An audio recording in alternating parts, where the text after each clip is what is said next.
Hello my dear students, मैं सीमा नागवान। स्वागत है आपका स्टडी विद सीमा नागवान में। आज फिर से हम करेंगे एक और प्रैक्टिस सेट। बताइए जरा कितना स्कोर किया आपने। इनमें से कौन सा शब्द पुलिंग है। मैंने पुलिंग जानने के लिए आपको एक ट्रिक बताई है, मेरा या मेरी लगा दे। ठीक है, शब्द के आगे मेरा या मेरी लगा दे, जो सेट बैठ जाएगा वही आपका राइट आंसर होगा। देखिए जैसे पूड़ी, तो पूड़ी के आगे लगाइए मेरी पूड़ी। ठीक है, तो ये पूड़ी ठीक है, तो ये स्त्रीलिंग है। क्वेश्चन आपसे पुलिंग पूछ रहा है तो ये तो नहीं हो सकता। ठीक है, पुलिंग पूछ रहा है। मेरा धनिया, ठीक है, बिल्कुल सेट बैठ रहा है, मेरा धनिया। ठीक है, मेरा धनिया ला दो, तो ये ही पुलिंग है, यही आपका राइट आंसर हो जाएगा। और खीर, मेरी खीर, ठीक बैठ रहा है, या मुझे खीर दे दो। ठीक है, और रोटी के आगे भी लगा दो मेरी, जिनके आगे मेरी रोटी जल गई या मेरी रोटी गर्म है, तो मेरी जिनके आगे सेट बैठ रहा है वो सारे के सारे क्या है, स्त्रीलिंग है। क्वेश्चन आपसे पुलिंग पूछ रहा है तो सिर्फ धनिया ही मेरे के साथ सेट बैठ रहा मेरा, तो ये पुलिंग हो गया, राइट आंसर आपका धनिया हो गया। Next question.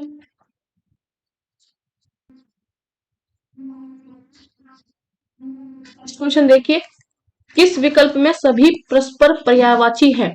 पार्वती, रुद्राणी, भवानी, तो ये बिल्कुल ठीक है। ठीक है, पार्वती जी के अगर आपको पता है, पार्वती माता के कौन कौन से पर्यायवाची होते हैं। अपर्णा बोलते हैं, ठीक है, अपर्णा बोलते हैं, आर्या बोलते हैं, उमा बोल सकते हैं, गौरी बोलते हैं, ठीक है, गिरिजा भी बोलते हैं, गिरिजा, गिरिजा, शिवा भी बोल सकते हो, और अंबिका सती भी बोल सकते हो, अंबिका और सती भी बोल सकते हैं। ठीक है, तो यहां देखिए पार्वती, ठीक है, रुद्राणी और भवानी, ठीक है, ये भी आप बोल सकते हो, तो ये सभी सही है। वही बात कर लेते हैं, तो यही राइट आंसर है। दानव, निशाचर और अम्बक, इनकी बात कर लेते हैं। तो दानव किसको बोलते हैं, राक्षस को बोलते हैं। ठीक है, राक्षस को बोलते हैं। दानव किसे, राक्षस को। निशाचर भी किसे बोलते हो, राक्षस को बोलते हो, ठीक है। लेकिन अम्बक, अम्बक ये आंख होती है, ठीक है, आंख होती है अम्बक, इसी वजह से ये गलत हो गया। ठीक है, मनोरथ, स्पृहा, निलय, मनोरथ का पर्यायवाची, मनोरथ ये इच्छा का पर्यायवाची है। अगर आपको इच्छा का पर्यायवाची है तो मनोरथ, स्पृहा इच्छा को ही बोलते हैं। वहीं अगर निलय की बात की जाए, निलय को घर बोलते हैं। डिटेल में पढ़ना चाहते हो तो प्लेलिस्ट से पर्यायवाची की वीडियो आप ढूंढे और उसमें पढ़ ले, पर्यायवाची पे वीडियो बने। जो न्यू स्टूडेंट्स मुझे देख रहे हैं आज पहली बार, वहां से पढ़ सकते हैं। आगे बढ़ते हैं, रीता, रिक्त और तिक्त। ठीक है, रीता यानी खाली, खाली का पर्यायवाची होता है रीता या फिर रिक्त, लेकिन मतलब होता है कड़ुआ, कड़ुआ होता है कड़ुआ। ठीक है, वही अगर आपसे कोई पूछ ले कि थोड़ी सी अगर और एक्स्ट्रा डिटेल आप पढ़ना चाहें, वीडियो लंबी हो जाती है, लेकिन अब आंख की बात आई है, आंख को अंबक बोलते हैं, तो और क्या बोल सकते हैं, नेत्र बोल सकते हैं, दुर्ग बोल सकते हैं, नयन बोल सकते हैं, लोचन भी बोल सकते हैं, लोचन, चशु भी बोल सकते हो, अक्षी भी बोल सकते हो, अक्षी, और दृष्टि भी बोल सकते हो, दृष्टि, और विलोचन भी बोल सकते हो, विलोचन।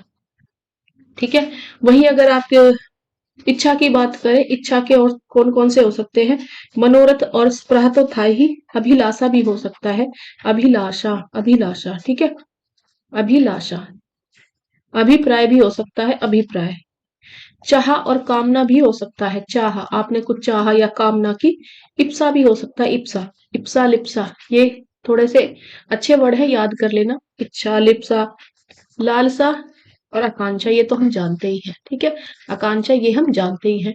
वहीं अगर बात की जाए घर की, कोई आपसे घर का पूछ ले, घर के जरा बताइए कौन कौन से हो सकते हैं।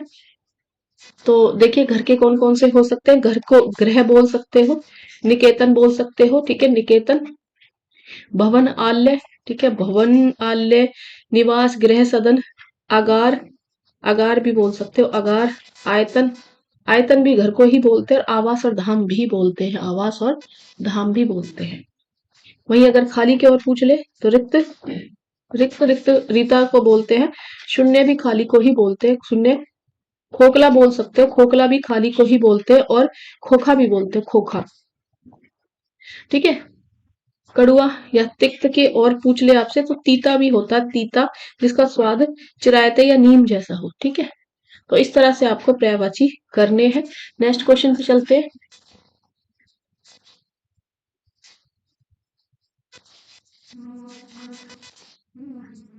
आप क्यों हर बात पर शर्मिंदा हो रहे हैं? इस वाक्य में किस प्रकार के क्रिया विशेषण का प्रयोग हुआ है? क्रिया विशेषण आपसे पूछा हुआ है।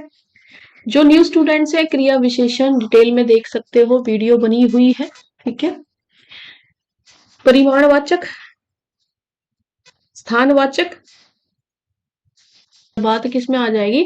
रीति। ठीक है, रीति, रीति में रीतिवाचक हो जाएगा। जहां पे किसी बात के होने की विधि या तरीके की बात हो, ठीक है, विधि की बात हो या तरीके की बात हो, रीतिवाचक कहलाता है। अच्छा, कोई आपसे रीतिवाचक के भेद पूछ ले तो? रीतिवाचक के भी भेद होते हैं। रीतिवाचक क्रिया विशेषण के अगर कोई आपसे भेद पूछ ले तो भेद भी आपको पता होना चाहिए।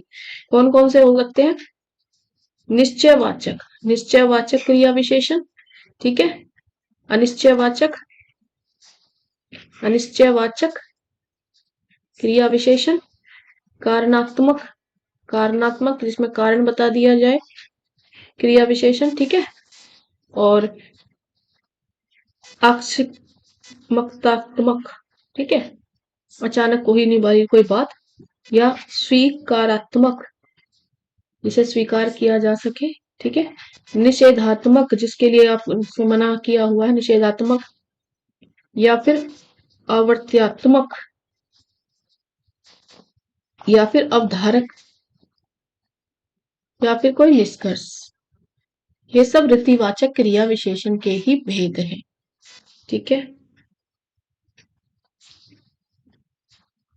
परिमाण में इस तरह से मैं थोड़ा ला दो, इस तरह के वर्ड थोड़ा थोड़ी इस तरह से, स्थान में इधर उधर जिधर इस तरह की बातें होंगी स्थान की। रीति में तरीका बता दिया मैंने आपको, इसके प्रकार भी बता दिए। काल में समय की बात होगी, कल आज परसों इस तरह से। ठीक है, तो राइट आंसर यहाँ पे रीतिवाचक है।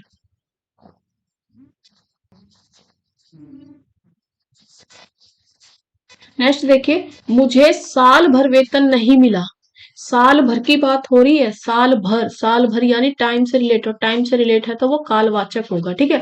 स्थान में स्थान की बात होती है, रीति में कोई तरीका या ढंग होता है, परिमाणवाचक में कोई संख्या बता रहे हो आप। ठीक है, निश्चित है या फिर वो अनिश्चित हो सकती है, अनिश्चित या अनिश्चित हो सकती है, निश्चित या अनिश्चित। ठीक है, बाकी डिटेल में आप प्लेलिस्ट से निकाल सकते हो। यहाँ सिर्फ हम प्रीवियस ईयर पढ़ रहे हैं तो शॉर्टकट में ही करेंगे।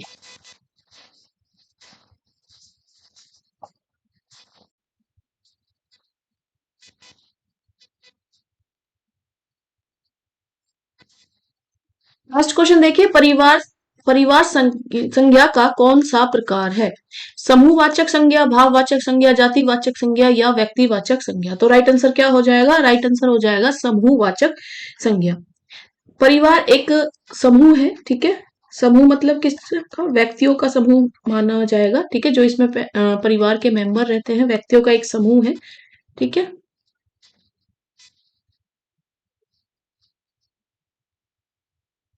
देखिए, बात करते हैं समूहवाचक संज्ञा की। तो समूहवाचक संज्ञा का मतलब क्या होता है? जिस संज्ञा या वस्तु से, वस्तु के समूह की, ठीक है, या समुदाय का बोध हो, किसी के समूह की या समुदाय का बोध हो, ठीक है, चाहे वो वस्तु हो या फिर वो व्यक्ति हो, तो उसे क्या बोलते हैं?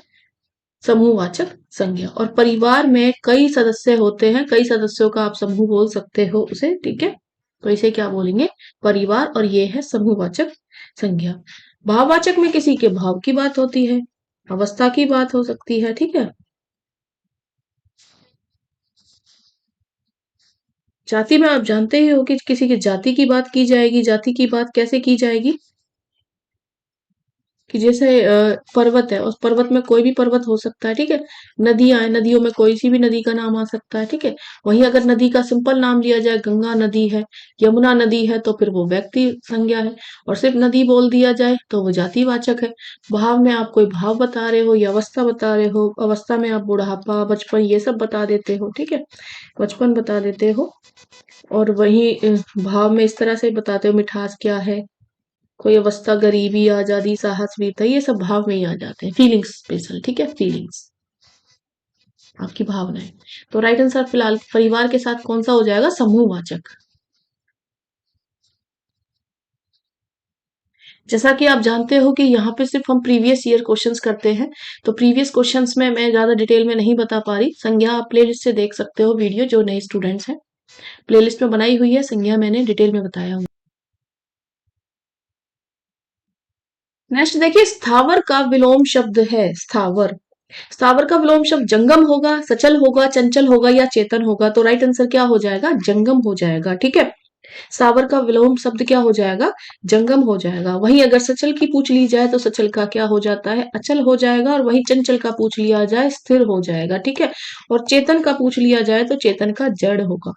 किसी भी प्रिपरेशन कर रहे हो, किसी भी एग्जाम की आप, ठीक है, DSSS की कर रहे हो, SSC की कर रहे हो, ये हिंदी जो आएगी काफी इंपॉर्टेंट क्वेश्चन है, यहीं से क्वेश्चन बनते हैं। तो कुछ विलोम पे मैंने वीडियो भी बनाई है, प्लेलिस्ट से आप देख सकते हो। बाकी इस तरह के जो विलोम शब्द आएंगे पेपर में, तो आपको मीनिंग्स पता होने चाहिए, तभी क्रैक कर पाओगे।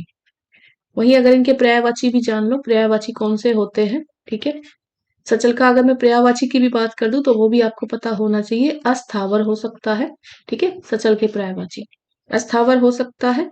और जंगम, जंगम सचल का पर्यायवाची है।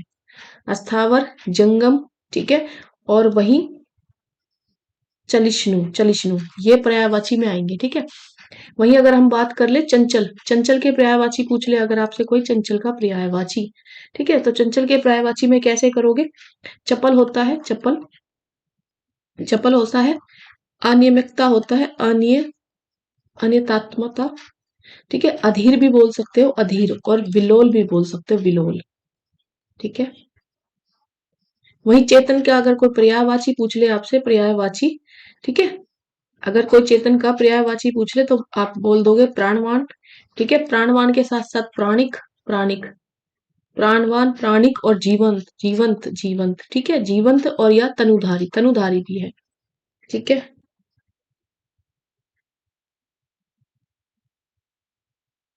अच्छा, कुछ और जो एग्जामिनर पूछ सकता है, जिन क्वेश्चंस के पूछने की पॉसिबिलिटी है, इंपॉर्टेंट चीजें नॉलेज बढ़ाने के लिए मैं बता देती हूँ। कुछ विलोम शब्द और कैसे पूछ सकते हैं? आमिष का पूछ लेते हैं, आमिष का, आमिष का विलोम आपको पता होना चाहिए क्या होता है? निरामिष होता है, निरामिष। ठीक है, निरामिष। अधिमूल्य का, अधिमूल्यन का बहुत पूछा जाता है, किसी भी एग्जाम में प्रीवियस ईयर में उठा के देख लो। अधिमूल्यन को क्या बोलते हैं? अवमूल्यन, अवमूल्यन हो जाएगा। ठीक है, विलोम, एक्स्ट्रा विलोम भी आप पढ़ ले। ठीक है, और वही अभिमुख, अभिमुख की अगर हम बात करें, अभिमुख का प्रतिमुख हो जाएगा, प्रतिमुख। ठीक है, प्रतिमुख हो जाएगा। कृत्रिम की बात करें, कृत्रिम का आप जानते ही हो, कृत्रिम, आर्टिफिशियल जो भी चीज है कृत्रिम, और फिर उसे प्राकृतिक, नेचुरल चीज, ठीक है, प्राकृतिक हो जाएगा। वही उत्तरीय की बात की जाए, उत्तरीय की बात अधोवस्त्र हो जाएगा, अधोवस्त्र। ठीक है, अधोवस्त्र। वही उग्र की बात कर ली जाए, उग्र बहुत पूछते हैं एग्जाम में, उग्र, उग्र को सौम्य बोलते हैं। ठीक है, ये कुछ विलोम थे जो मैंने इंपॉर्टेंट बता दिए हैं। स्क्रीनशॉट लेके इन्हें याद कर ले, एग्जाम में देखने को मिलेंगे आपको।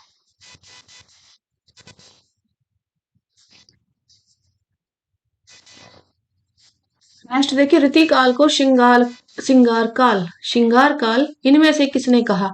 रमाशंकर शुक्ल रसाल ने, विश्वनाथ प्रसाद मिश्र ने, मिश्र बंधु, या रामचंद्र शुक्ल ने? तो किसने कहा? विश्वनाथ प्रसाद मिश्र ने ऋतिकाल को श्रृंगार काल कहा था। ठीक है, राइट आंसर आपका क्या हो जाएगा? बी हो जाएगा। आचार्य जो विश्वनाथ प्रसाद मिश्र हैं, इन्होंने श्रृंगार काल का नाम दिया था ऋतिकाल को। ठीक है, और रीति का नाम कहा किसने दिया था? फिर पूछ ले, सिर्फ रीति को जो नाम देने वाले थे वो आचार्य शुक्ल थे। ठीक है, आचार्य शुक्ल थे। ठीक है, आचार्य शुक्ल ने, रीति नाम देने वाले आचार्य शुक्ल थे, इसे श्रृंगार काल कहे जाने की छूट दी थी। किनको? विश्वनाथ प्रसाद मिश्र को। ठीक है, और रीतिकाल का अगर पूछ लिया जाए, सिर्फ रीतिकाल पूछ लेते तो आप आंसर करोगे आचार्य शुक्ल। ठीक है, और वहीं अगर रीतिकाल में श्रृंगार काल भी जोड़ दिया जाए तो आंसर करोगे विश्वनाथ प्रसाद मिश्र। ठीक है, और शुक्ल जी के अगर आचार्य शुक्ल जी की बात कर ले तो शुक्ल जी ने जो ये नामकरण किया था इस काल की प्रवृत्तियों का, और मानव विज्ञान, मनोविज्ञान के आधार पर किया था। थोड़ी सी रीति पद्धति की बात कर लेते हैं कि रीति पद्धति पर जोर कब रहा? 1700 संवंत से लेकर, 1700 संवंत से लेकर 1900 तक रीति पद्धति पर विशेष जोर रहा है। ठीक है, और कुछ यहाँ पे रचयिता हैं, रचयिता जिनसे काफी आंसर्स पूछ लिए जाते हैं, रचयिता और उनकी रचनाएं। तो मैं लिख दे रही हूँ, आप वो भी स्क्रीनशॉट लेके याद कर ले। चिंतामणि, चिंतामणि, चिंतामणि, ठीक है। चिंतामणि रचयिता, इनकी रचनाओं के बारे में पूछ लिया जाता है कई बार। कविकुल, कविकुल, कविकुल कल्पतरु, कविकुल कल्पतरु, काव्य विवेक, ठीक है, काव्य विवेक और श्रृंगार मंजरी, श्रृंगार मंजरी, ठीक है। भूषण जी की पूछ ली जाए, भूषण जी की, शिवराज भूषण है, शिवराज भूषण, ठीक है, शिवराज भूषण नाम से ही है शिवराज भूषण। छत्रसाल, छत्रसाल दशक, ठीक है, छत्रसाल दशक। और शिवा बावनी, शिवा बावनी। बिहारी जी की पूछ रहे हैं आपसे, बिहारी जी की, बिहारी जी की आपसे कोई पूछ ले तो बिहारी जी की, बिहारी नाम में ही छुपा हुआ है, बिहारी सतसई, सतसई, ठीक है। कोई घनानंद की पूछ ले, घनानंद की इंपॉर्टेंट है, मैं वही लिख रही हूँ सिर्फ। जैसे पदावली, ठीक है, पदावली हो गई, और पावस हो गई, इस तरह से।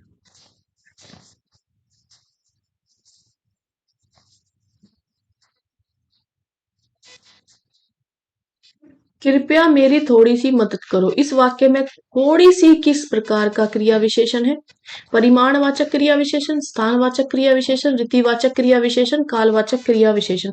तो ये क्या है? परिमाणवाचक क्रिया विशेषण, ठीक है। यहाँ पे थोड़ी सी आ जाए, ठीक है, या फिर इस तरह के शब्द आ जाए आपका, जरा सी, थोड़ी सी, ठीक है, इस तरह के किस में आ जाते? परिमाणवाचक में। वही स्थान की अगर बात हो जाएगी, स्थान की, इधर आओ, उधर जाओ, इस तरह की कोई बातें हैं तो वो स्थान में आ जाती है। रीति में मैंने बताया हुआ है, तरीके की बात आ जाती है। काल में आपका समय आ जाता है, अब हो या फिर कल हो, परसों हो, कोई भी चीज, ठीक है। ऐसे शब्द आपको दिख जाएंगे जिससे आप पहचान सकते हो, आज या कल, परसों, ठीक है, उस दिन, इस तरह से।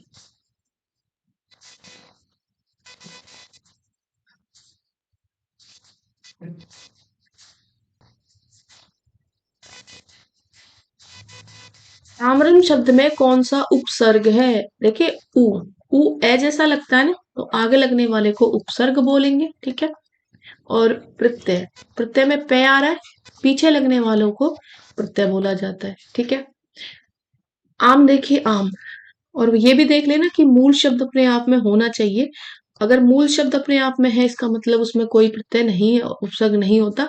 मूल शब्द अपने आप अगर बन रहा है, ठीक है, तो आमरण में देखिए उपसर्ग क्या लगा होगा? आम लगा है, रन लगा है, आ लगा है, या मरण लगा है। तो इसमें देखो, तोड़ के इस शब्द को तोड़ना सीखो, विग्रह करना सीख लो। अगर आपने विग्रह कर लिया तो प्रत्यय उपसर्ग आराम से कर पाओगे। आ जमा में मरण, ठीक है। इसमें मूल शब्द ढूंढ लो। मूल शब्द यहाँ पे कौन सा है भैया आपका? मूल शब्द आपका यहाँ पे है मरण, ठीक है।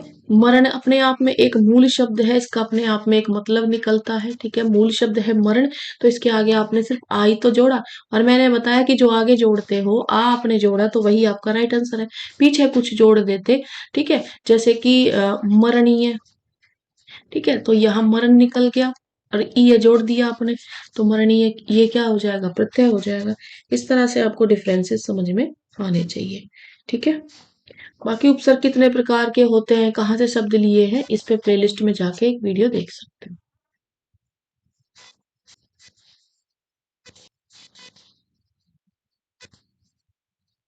निम्नलिखित प्रत्येक प्रश्न में 3 गद्यांश दिए हैं, त्रुटि वाले वाक्यों को चुने, उसके अनुरूप ए बी सी पर चिन्ह लगाएं। यदि वाक्य त्रुटिहीन हो, ठीक है, अगर उसमें कोई गलती ना हो बिल्कुल भी, तो डी पर चिन्ह लगाएं। भारतवर्ष के पर्वतीय क्षेत्र की सुंदरता सारे विश्व में सबसे सर्वोत्तम है, कोई त्रुटि नहीं है। तो बताइए, तो राइट आंसर क्या हो जाएगा? यहाँ पे राइट आंसर हो जाएगा सबसे सर्वोत्तम है। जब भाई सर्वोत्तम लगा दिया तो उसमें सबसे अपने आप ही इन्वॉल्व है ना। सर्वोत्तम मतलब सबसे बढ़िया है, ठीक है, तो सबसे लगाने की जरूरत ही नहीं थी, ठीक है। सर्वोत्तम अपने आप में इनफ है, वहां पे सबसे अलग से मत लगाओ, उसमें ऑलरेडी है, ठीक है। तो गलती कहाँ पे? 3 नंबर 3 में, ठीक है। ऐसे कुछ और अगर आप कमेंट में बताना चाहो तो बता सकते हो। मैं प्रातः काल के समय पढ़ता हूँ। ठीक है। अब यहाँ अननेसेसरी एक वर्ड लगाया हुआ शब्द पढ़ता हूँ, बताइए कमेंट में क्या है। जब काल दे रखा है प्रातः काल के, तो फिर यहाँ पे समय की कोई जरूरत नहीं है। ठीक है। तो इस तरह से यहाँ क्या हो जाएगा, मैं प्रातः काल पढ़ता हूँ, बस इतना ही बहुत है। जरा कमेंट में बताइए, तुम वापस लौट आओ, तुम वापस लौट जाओ। चलो जाओ से पूछ लेते हैं। यहाँ पे भी अशुद्ध है, इस पूरे सेंटेंस में एक अशुद्ध है, वो आपको कमेंट में बताना है। चलिए एक और पूछ लेती हूँ, मैं ही बता देती हूँ। सप्रमाण सहित उत्तर दीजिए, सहित उत्तर दीजिए। ठीक है। तो सप्रमाण में सहित ऑलरेडी है, तो सहित अलग से मत लगाओ, सप्रमाण उत्तर दीजिए बहुत है। ठीक है।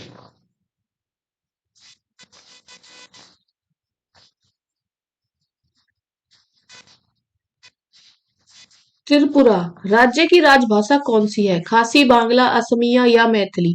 तो बांग्ला है। ठीक है। बांग्ला है किसकी, त्रिपुरा राज्य की राजभाषा कौन सी है, बांग्ला है। त्रिपुरा राज्य भारत में है कहाँ, उत्तर पूर्व में स्थित है। कहाँ पे है, उत्तर पूर्व में स्थित है। ठीक है। और त्रिपुरा की सीमा भारत के पड़ोसी देश से बांग्लादेश, बांग्लादेश। ठीक है। और भारत के राज्य असम और मिजोरम से मिलती है। ठीक है। भारत के राज्य कौन से हैं, असम और मिजोरम इनसे मिलती है, मिजोरम से मिलती है, मिजोरम से मिलती है, असम से मिलती है, और बांग्लादेश पड़ोसी देश से भी मिलती है। और त्रिपुरा की राजधानी अगर आपसे क्वेश्चन पूछ ले तो राजधानी कहाँ है, हम सभी जानते हैं अगरतला है। ठीक है। अगरतला। और ये जो बंगाली और त्रिपुरा भाषा त्रिपुरा की मुख्य भाषा है, और वहां की राजभाषा बांग्ला है, बांग्ला। ठीक है। चलिए और थोड़ा सा क्वेश्चन का पोस्टमार्टम करते हैं। खांसी से रिलेटेड पूछ लेते हैं कि खांसी फिर किसकी राजभाषा है। खांसी मेघालय की है। ठीक है। मेघालय की है खांसी। वहीं असमिया पूछ ले, असमिया असम की राजभाषा है, नाम में ही है असम। ठीक है। असम से असमिया राजभाषा है। मैथिली पूछ ले तो बिहार की एक भाषा है जो भारतीय संविधान की 8वीं अनुसूची में शामिल की गई है। ठीक है।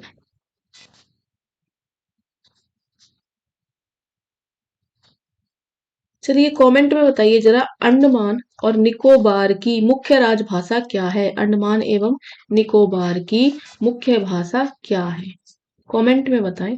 केरल की भी बता दें, केरल की तो आप जानते ही होंगे। ठीक है। कमेंट में बताएं।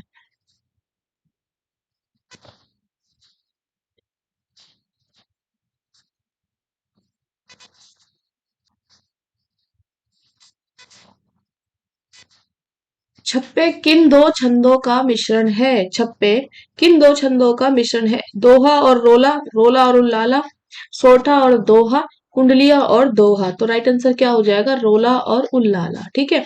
छप्पे किन दो छंदों का मिश्रण है, रोला और उल्लाला। काफी इंपॉर्टेंट क्वेश्चन है, आजकल प्रीवियस ईयर में आप उठा के देख लो, रोला और छप्पे ये छंदों से ही क्वेश्चंस बनने लगे हैं। ठीक है। पूछ ले छप्पे होता क्या है, छप्पे क्या होता है, छप्पे मात्रिक विषम। ठीक है। मात्रिक विषम छंद है, विषम छंद है, जिसमें रोला और उल्लाला का मिश्रण होता है। अगर छप्पे छंद में पूछ ले कि कितने कुल चरण होते हैं, तो 6 चरण होते हैं कुल। पहले 4 चरण में रोला होता है। ठीक है। पहले 4 चरण में रोला है, और अंतिम के जो 2 हैं, ठीक है, प्रथम जो 4 है उनमें रोला है, और अंतिम के जो 2 बचे उनमें क्या है, उनमें उल्लाला है। ठीक है। उल्लाला।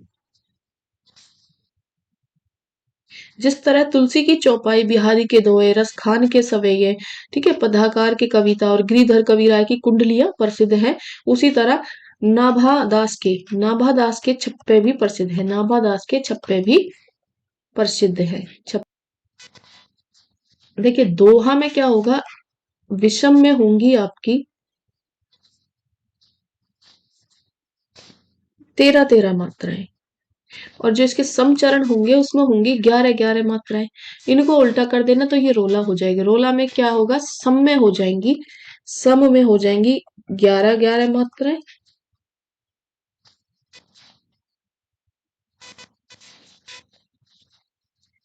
सब में हो जाएंगी फिर 13 13 मात्राएं, 13 13 मात्राएं, और विषम में हो जाएंगी, विषम में हो जाएंगी 11 11 मात्राएं। ठीक है, विषम में कितनी हो जाएंगी? 11 11। सोठा में, सोठा की अगर बात की जाए तो सोठा के भी आपके विषम में है 11 11, विषम में कितनी है? 11 11। ठीक है, सोठा में। और समचरणों में, सम में फिर कितनी है? 13 13। यानी सोठा की रोला से मैच करती है मात्राएं। ठीक है, याद रखोगे।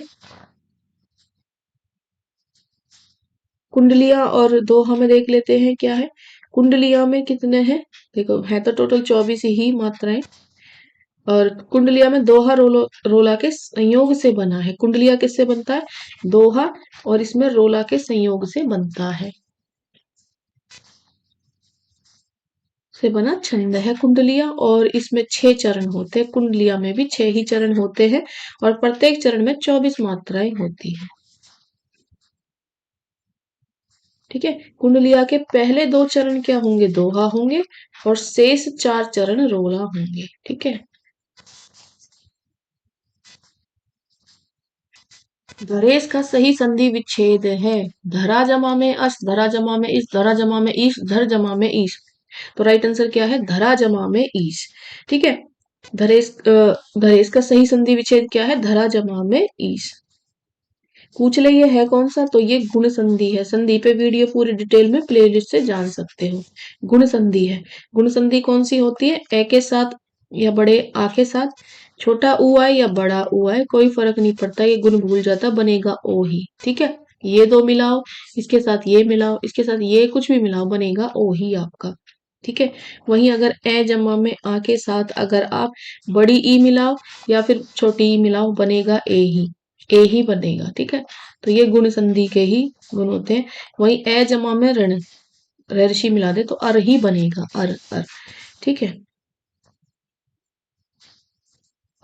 बाकी आपको पता ही होगी कि स्वर संधि के 5 प्रकार, उनमें ये गुण होता है। ठीक है, दीर्घ संधि कौन सी है? मैंने संधि पे पूरी वीडियो बनाई हुई है।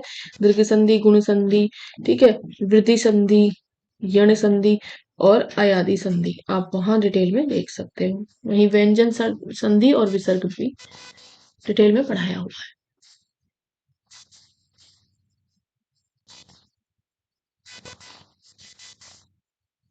वह आया है इनमें से किस काल का उदाहरण है? तत्कालिक वर्तमान काल का, संदिग्ध वर्तमान काल का, सामान्य वर्तमान काल का, पूर्ण वर्तमान काल का। तो वह आया है पूर्ण वर्तमान काल का उदाहरण है। ठीक है, वह आया है, ये क्या है? पूर्ण वर्तमानिक काल। पूर्ण वर्तमानिक काल होता कौन सा है? अगर आपसे कोई पूर्ण वर्तमानिक काल पूछ ले, तो जिस क्रिया के जिस रूप से कार्य के अभी अभी पूरे होने का, अभी पूरे होने का पता चले, अभी पूरे होने का। ठीक है, तो उसे कहते हैं पूर्ण वर्तमान काल। ठीक है, काल पे फुल डिटेल वीडियो है, प्लेलिस्ट से देख ले, जो भी न्यू स्टूडेंट्स मुझे देख रहे हैं अभी पहली बार। ठीक है, वही बात कर लेते तत्कालीन वर्तमान काल की, तो जिसमें क्रिया के जिस रूप से उस समय का पता चले, जिस समय में कोई कार्य हो रहा है, कोई कार्य हो रहा है। ठीक है, हो रहा होता है। जैसे पापा खाना खा रहे हैं, खाना खा रहे हैं, खा रहे हैं ना, अभी खाना खा ही रहे हैं, खा चुके नहीं है। ठीक है, काम चल ही रहा है, तो कार्य हो रहा है, तो तत्कालिक वर्तमान काल। संदिग्ध वर्तमान काल क्या होता है? संदिग्ध वर्तमान काल में जिस कार्य का वर्तमान में संपन्न होने पर संदेह हो जाए, जब आपको डाउट है कि काम होगा या नहीं, जैसे वह पढ़ता होगा, पता नहीं है आपको पढ़ रहा होगा, लेकिन आप आइडिया लगा रहे हो यहीं से बैठे बैठे पढ़ता होगा, क्या पता वो पढ़ाई के साथ साथ मोबाइल चला रहा हो, पढ़ ही नहीं रहा हो। ठीक है, सामान्य वर्तमान काल की बात कर लेते हैं। क्रिया के जिस रूप में वर्तमान से किसी कार्य के होने का, समय के होने का बोध हो। ठीक है, कार्य के होने के समय का बोध हो, सामान्य वर्तमान। जैसे बूढ़ा आदमी चश्मा लगाकर देखता है, बूढ़ा आदमी चश्मा लगाकर देखता है। ठीक है, लगाकर देखता है। या मैं कहूँ शॉर्ट में तो यहाँ ता ते ती ये आपका सामान्य वर्तमान काल है। यहाँ पे होगा, होगी, ठीक है। वैसे तो आप होगा होगी का भविष्य मान लेते हो, लेकिन यहाँ पे संदेह भी है, ठीक है। जैसे वह पढ़ रहा होगा, बारिश आ चुकी, वह पढ़ रहा होगा, ठीक है।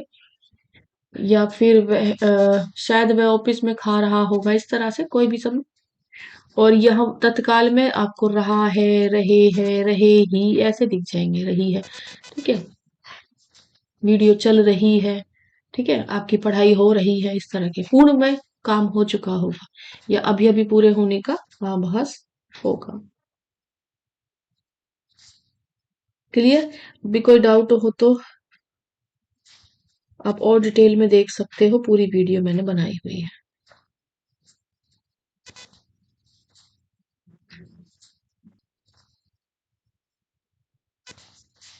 भाव जिसके हृदय में रहते हैं उसे कहते हैं आश्रय। आलंबन उद्दीपन, आलम्बन जन्य उद्दीपन, तो उसे क्या कहते हैं? आश्रय कहते हैं। जिसके भाव जिसके हृदय में रहते हैं उसे आश्रय कहते हैं, ठीक है।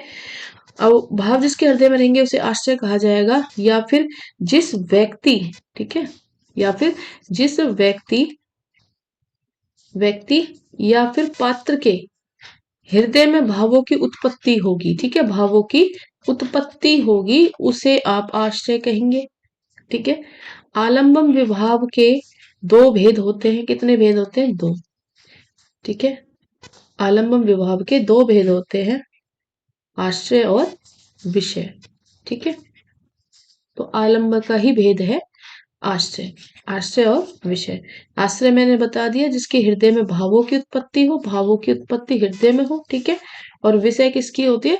जिस विषय वस्तु के प्रति मन में भावों की उत्पत्ति हो, ठीक है।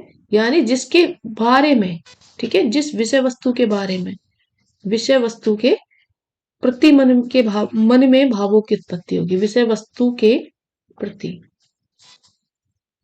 यहाँ पे व्यक्ति या कोई पात्र है, यहाँ पे विषय वस्तु के प्रति मन में भावों की उत्पत्ति हो तो उसे विषय कहते हैं, ठीक है। उदाहरण से समझ सकते हो आप। जैसे मैं कहूं कि अपने भाइयों और साथी राजाओं के एक एक कम कर मारे जाने से दुर्योधन विलाप करने लगा।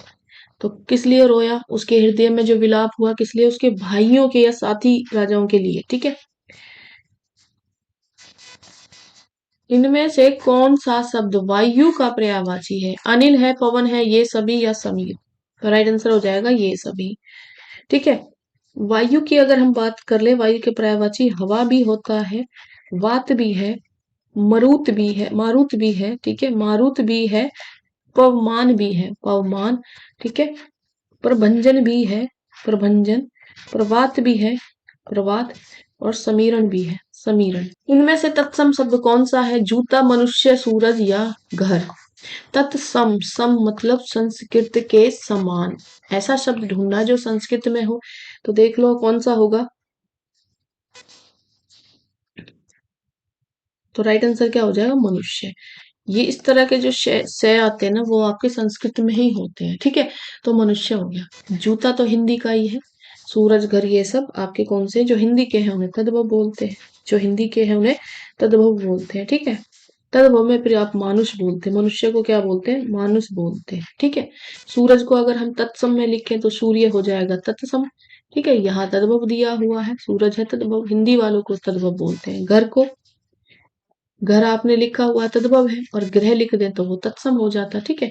प्लेलिस्ट में वीडियो है, यहाँ भी, ये भी मैंने बनाई हुई है कि तत्सम और तद्भव कैसे डिटेल हम कर देंगे, ठीक है।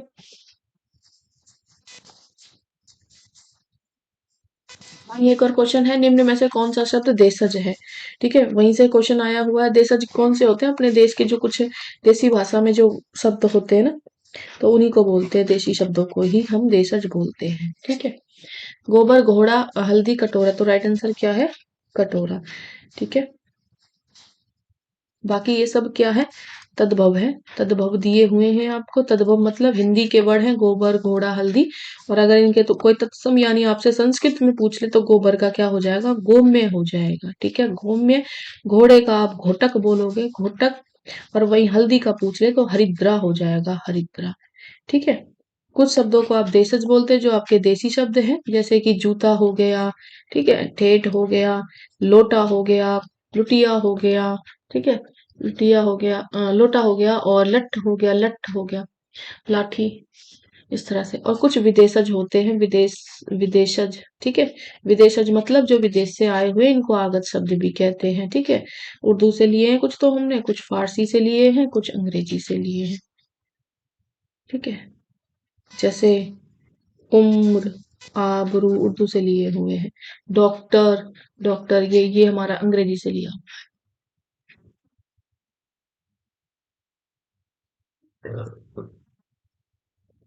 नेक्स्ट देखिए, स्व उद्देश्य का सही संधि विच्छेद कौन सा है?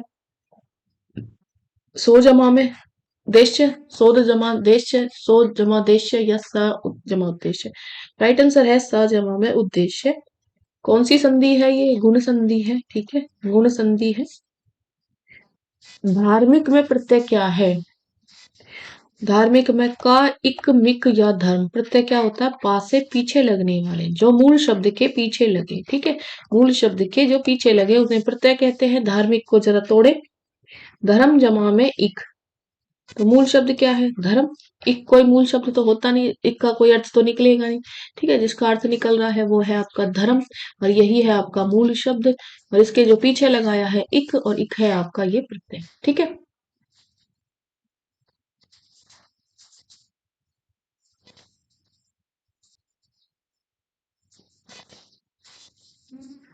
इनमें से कौन सा शब्द अगुआ का पर्यायवाची शब्द नहीं पूछ रहा है क्वेश्चन? धनाढ़, अग्रणी, सरदार या मुखिया। तो राइट आंसर क्या हो जाएगा? धनाढ़, ठीक है। पहले अगुआ के आपको पर्यायवाची पता होना चाहिए। अग्रणी होता है, ठीक है, अग्रणी तो है, क्वेश्चन नोट पूछ रहा है इसलिए ये नहीं लिया हमने, ठीक है। और सरदार होता है, सरदार होता है, और मुखिया होता है, ठीक है। ये तीनों थे, लेकिन क्वेश्चन नहीं पूछ रहा था इसलिए नहीं लिए। और भी इसका होता है, जैसे प्रधान भी बोलते हैं अगुआ को, और नायक भी बोलते हैं, नायक, ठीक है। वहीं अगर आपको अब धनाढ़ के पूछ ले आपसे, ठीक है, कि धनाढ़ के जरा पर्यायवाची बता दो, धनाढ़ के, तो धनाढ़ को कौन बोलते हो आप? मालधार बोलते हो, मालधार, ठीक है।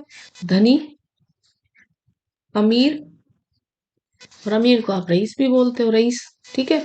दौलतमंद भी बोल सकते हो, दौलतमंद, ठीक है। और धनवान भी बोलते हो, धनवान, ठीक है।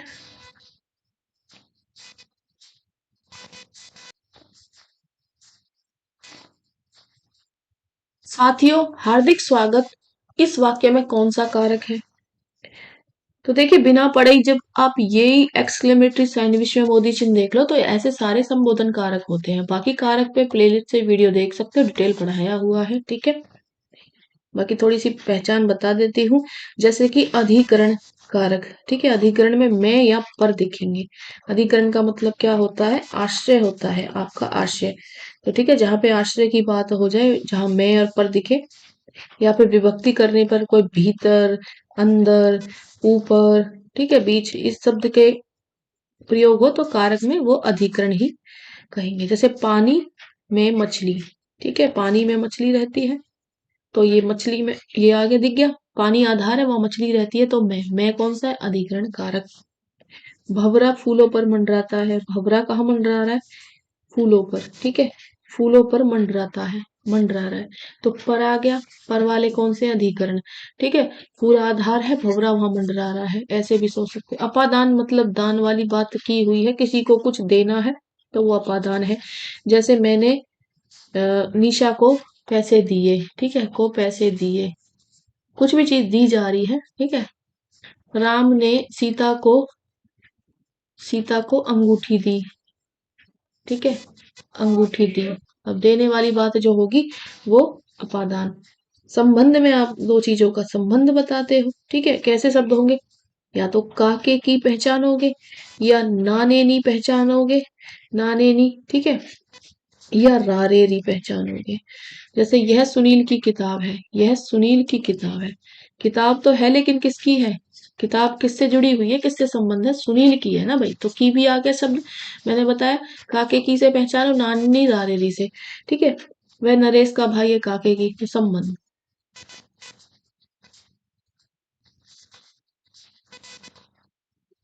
इनमें से कौन सा शब्द ओझल का पर्यायवाची शब्द नहीं है? नहीं पूछ रहा है क्वेश्चन आपसे, ठीक है। अंतर्धान, अदृश्य, तिरोहित, रोशनी, तो रोशनी आपका राइट आंसर हो जाएगा। ठीक है। वहीं अगर आपसे ओझल के पर्यायवाची पूछ ले तो अंतर्धान होता है, अंतर्धान होगा। तिरोहित होगा, तिरोहित। ठीक है।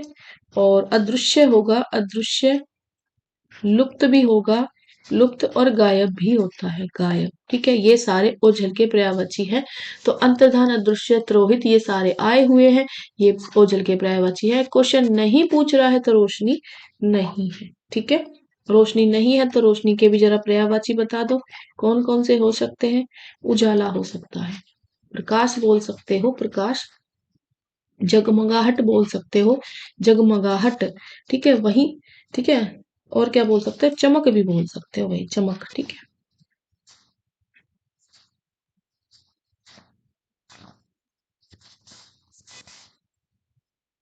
शक्तिशाली या दयालु या योद्धा नामक के इनमें से उपयुक्त शब्द कौन सा है। धीर, ललित, धीरोद्धत, धीरोदात, उपरोक्त सभी। तो राइट आंसर क्या हो जाएगा, राइट आंसर हो जाएगा धीरोदात। ठीक है। ऐसा नायक जो शक्तिशाली हो, दयालु हो, योद्धा हो, उसे धीरोदात कहा जाता है। ठीक है। फिर धीर दलित कौन है, जो मुद्र स्वभाव वाला। ठीक है। स्वभाव वाला। या फिर जिसे आप संगीत प्रेमी भी बोल सकते हो, संगीत प्रेमी। ठीक है। संगीत प्रेमी को बोलते हैं धीर ललित। संगीत प्रेमी क्षत्रिय। ठीक है। फिर वही धीरोदत्त की बात कर ले, धीरोदत्त अहंकारी, अहंकारी है। या फिर आत्म प्रशंसक है, आत्म प्रशंसक, अहंकारी। और ये ऋषालु भी है, ऋषालु भी है। इसको बोलते हैं धीरोदत्त। ठीक है। धीरोदात मैंने बता दिया, शक्तिशाली, दयालु और योद्धा भी है, उसको बोलते हैं धीरोदात। एक धीर शांत भी होता है, कमेंट में बता सकते हैं कि धीर शांत कौन सा होता है। चलिए मैं ये बता देती हूँ, सामान्य गुणयुक्त है, सामान्य गुणयुक्त ब्राह्मण है, ब्राह्मण है। ठीक है। ब्राह्मण है, अथवा वणिक भी बोलते हैं इसको, वणिक भी बोल सकते हैं या ब्राह्मण भी बोल सकते हैं।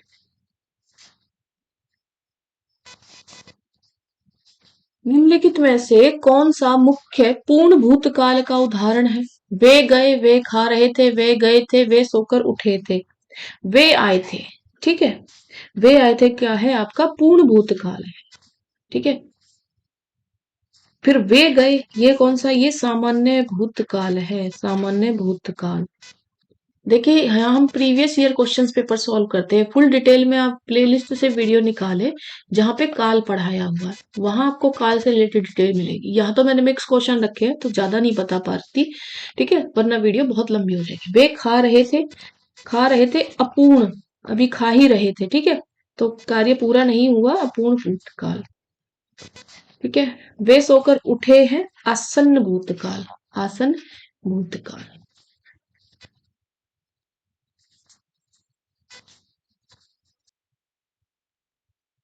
हमेशा की तरह लास्ट में हम करेंगे क्वेश्चन 26 से 30 तक गद्यांश अपना।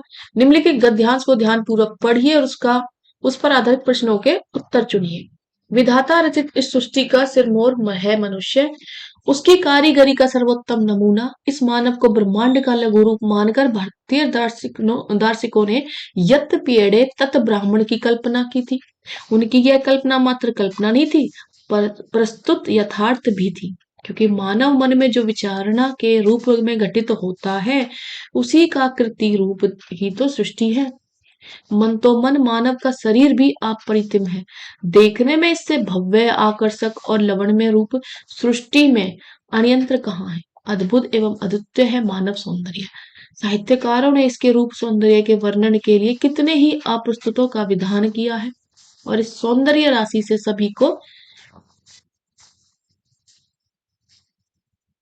को आप्यायित करने के लिए अनेक काव्य सृष्टियां रच डाली। साहित्य शास्त्र ने भी इसी मानव की भावनाओं का विवेचन करते हुए अनेक रसों का निरूपण किया, परंतु वैज्ञानिक दृष्टि से विचार किया जाए तो मानव शरीर को एक जटिल यंत्र से उपमित किया जा सकता है।